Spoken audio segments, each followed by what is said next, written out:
السلام علیکم ورحمۃ اللہ وبرکاتہ۔ بسم اللہ الرحمن الرحیم۔ ایک شخص مدینہ میں داخل ہوا۔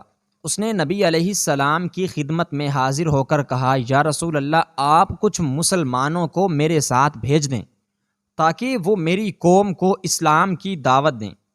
یہ شخص قبیلہ بنو کلب کا رئیس تھا۔ نام تھا ابو برہ عامر بن مالک، نجد سے آیا تھا۔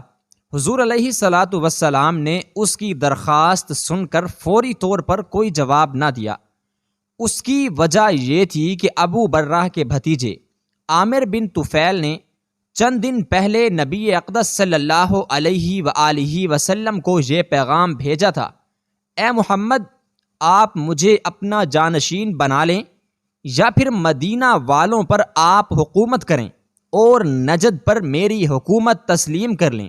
اگر آپ نے میری بات کو منظور نہ کیا تو میں ہزاروں جنگجو لے کر مدینہ پر چڑھائی کروں گا۔ ابو برہ عامر بن مالک کی درخواست سن کر آپ علیہ السلام عامر بن طفیل کے پیغام پر غور کرنے لگے۔ ادھر ابو برہ نے بار بار یقین دلایا کہ وہ مسلمانوں کے ساتھ جائے گا اور ان کی سلامتی کا ضامن ہوگا۔ حضور علیہ السلام نے ابو برہ کی یقین دہانی پر 70 صحابہ کرام رضوان اللہ علیہم اجمعین کو حضرت حرام بن ملحان انصاری رضی اللہ تعالی عنہ کی قیادت میں نجد کی طرف بھیجا۔ ان میں زیادہ تعداد انصار اور اصحاب صفا کی تھی۔ یہ حضرات قرآن کریم کے حافظ تھے اور قرآ کے لقب سے مشہور تھے۔ حضور علیہ السلام نے حضرت حرام بن ملحان رضی اللہ تعالی عنہ کو ایک خط بھی دیا۔ یہ خط عامر بن طفیل کے نام تھا۔ یہ حضرات مدینے سے رخصت ہوئے اور بیر معونہ نامی مقام پر پہنچے۔ یہ مقام مکہ معظمہ اور اصفان کے درمیان واقع تھا۔ اس مقام کے ایک طرف بنی عامر آباد تھے۔ حضرت حرام بن ملحان سیدھے عامر بن طفیل کے پاس گئے اور خط اسے دیا۔ اس بدقسمت نے حضور علیہ السلام کے خط کو پڑھنے کی بھی زحمت نہ کی اور اپنے ایک آدمی کو اشارہ کیا۔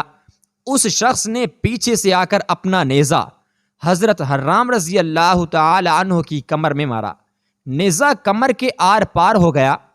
حضرت حرام رضی اللہ تعالی عنہ نے خون چلو میں لے کر اپنے چہرے اور سر پر ملا اور پکار اٹھے، ربا کعبہ کی قسم، میں کامیاب ہو گیا۔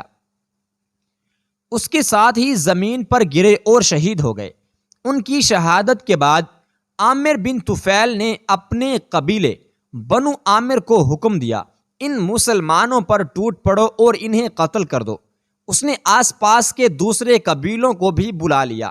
سب نے مل کر آن کی آن میں 70 صحابہ پر حملہ کر دیا اور سوائے 2 کے ان سب کو شہید کر ڈالا۔ بچ جانے والے 2 صحابہ میں سے ایک کعب بن زید انصاری رضی اللہ تعالی عنہ تھے۔ یہ اس حد تک زخمی ہو گئے تھے کہ ان ظالموں نے انہیں مردہ خیال کیا۔ اس طرح یہ بچ گئے۔ دوسرے صحابی عمرو بن امیہ زمری رضی اللہ تعالی عنہ تھے۔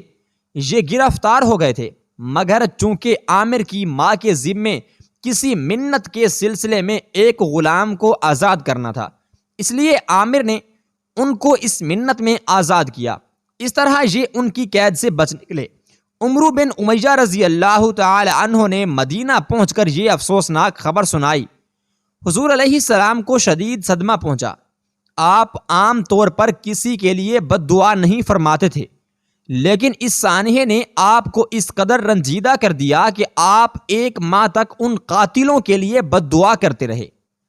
حضور علیہ السلام نے حضرت حرام بن ملحان رضی اللہ تعالی عنہ کو ہمیشہ یاد رکھا۔